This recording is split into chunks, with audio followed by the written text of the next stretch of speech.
મિત્રો, આજે મહાન ક્રાંતિકારી સમાજ સુધારક ક્રાંતિ જ્યોતિ સાવિત્રીબાઈ ફૂલેની જન્મ જયંતિ, હું એમને પ્રણામ અને વંદન કરું છું. આપ તમામ નવી પેઢીના મિત્રોને જે પણ આ વિડીયો જોવાના એમને ખાસ અપીલ કરું છું. આપણે એક બહુ સુંદર ફિલ્મ ફૂલે, એ સાવિત્રીબાઈ ફૂલે અને જ્યોતિબા ફૂલે એમના જીવન ચરિત્ર ઉપર આવ્યું છે. આપ અચૂક જોજો.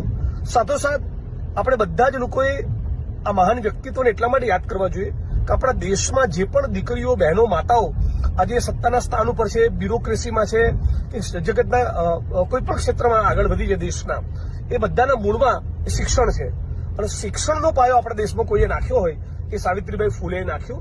મહારાષ્ટ્રના એક નાનકડા ગામમાંથી નીકળી અને આટલું મોટું યોગદાન આપવું એ બિલકુલ નાની વસ્તુ નથી. એ સમયે જ્યારે રૂઢિવાદીઓ એમની પર છાણ અને ગોબર નાખતા, એવું કહેતા કે તને શરમ આવી જોઈએ, દીકરીઓને ભણાવવા નીકળી છે, એવું કહીને આ મહાન વ્યક્તિત્વ સાવિત્રીબાઈ ફૂલેનું અપમાન કરતા, પણ છતાંય અડગ રહ્યા. એમનો નિર્ધાર, એમનો નિર્ણય, એમનો પરિશ્રમ અકબંધ રહ્યો, અડગ રહ્યો, અફર રહ્યો.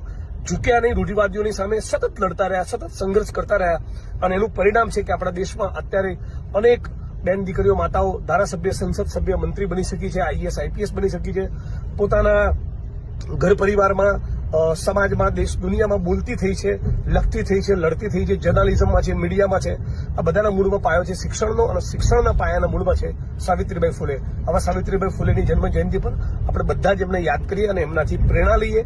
અને આપણા વિસ્તારમાં જે પણ દીકરીઓ, બહેનો ભણી ન શકતી હોય એના માટે કંઈક કરીએ તો મને લાગે છે કે સાચા અર્થમાં આપણે સાવિત્રીબાઈ ફૂલેને યાદ કરી રહ્યા છીએ.